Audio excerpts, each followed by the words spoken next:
अस्सलाम वालेकुम। आज हम पढ़ेंगे मैकेनिज़्म ऑफ ब्रीथिंग, जिसके दो स्टेप हैं, इनहेलेशन एंड एक्सहेलेशन। तो फर्स्ट ऑफ ऑल हम इनहेलेशन को स्टडी करेंगे डायग्रामेटिकली, आपने किस तरह ड्रॉ करना है।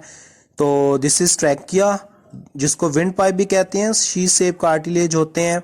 और this is the outline of your lungs, जो कि आपके ये पेयर्स में है, right and left lung. Trachea divide करके जो है वो ब्रोंकाई और ब्रोंक्यूल्स की फॉर्म में इनके अंदर चला जाता है।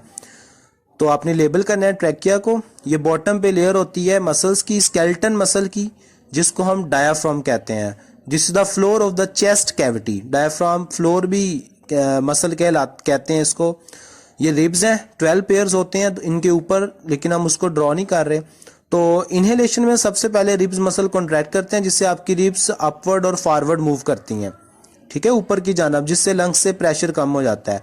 इसी तरह डायफ्राम भी नीचे की तरफ आ जाता है। एरो मैंने इसलिए लगाया है जिससे इसकी शक्ल गुंबद नुमा कम नजर आती है, सीधा ही नजर फ्लैटेंड हो जाता है, जिससे लंग्स नीचे की तरफ इन्फ्लेट हो जाते हैं, क्योंकि उन पर प्रेशर कम पड़ता है, डिक्रीज हो जाता है। तो ये इन्फ्लेट यानी कि हवा का इनमें प्रेशर कम हो जाता है, जिसकी वजह से एयर रश इनसाइड, एयर जो है वो इनसाइड मूव करना ऑटोमेटिकली स्टार्ट हो जाती है without consuming energy. So this is inhalation. Ribs muscle contract, ये याद रखना है, जिससे वो मूव फॉरवर्ड एंड अपवर्ड। उसके बाद दूसरा स्टेप हम मूव करेंगे एक्सेलेशन में।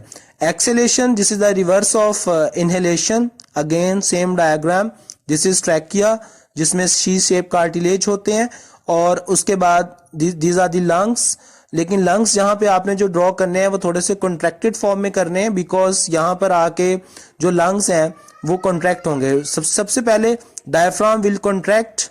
ये डायफ्राम मसल है, अभी ये क्योंकि बनाया है, ये मूव करता है अपवर्ड नॉट डाउनवर्ड। एरो ऊपर की तरफ बनाना है, क्योंकि अब ये गुम्मत नुमा हो जाएगा, डोम लाइक।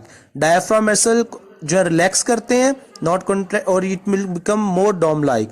उसके बाद this is ribs. Ribs structure, ये जो रिब्स हैं ये हमारे लंग्स के ऊपर प्रेशर अब डालेंगी, they will move backward and downward, जिससे जो है वो रिब्स मसल रिलैक्स हुए, तो इससे जो है वो वापस अपनी जगह पे आएंगे, तो लंग्स पे प्रेशर पड़ेगा, ठीक है, क्योंकि वो बैकवर्ड मूव करते हैं।